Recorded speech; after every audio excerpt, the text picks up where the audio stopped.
এই দেখুন বন্ধুরা, ব্রেডের মিষ্টিটা এখনো হচ্ছে বন্ধুরা। দেখুন এবারে পাকটা হচ্ছে বন্ধুরা। ব্যাস, এবারে নামিয়ে দেবো বন্ধুরা। দেখুন হয়ে গেছে।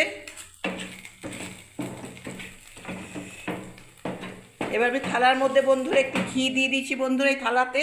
এবার আমি বন্ধুরা নামিয়ে দেবো। গ্যাস অফ করে দিলাম বন্ধুরা, গ্যাস।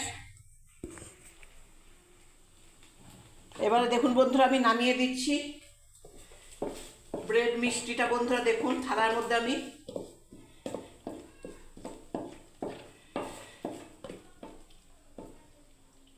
বেশ, এবার আমি এরকম করে বন্ধুরা দেখুন করে দিলাম বন্ধুরা। ভালো লাগলে বন্ধুরা কমেন্ট করে অবশ্যই জানাবেন বন্ধুরা ব্রেড মিষ্টিটা কেমন হয়েছে বন্ধুরা। আমি ভাইরাল কেন হয় না, কেন আপনারা দেখেন না বন্ধুরা, ভাইরাল করেন না বন্ধুরা, তাই না?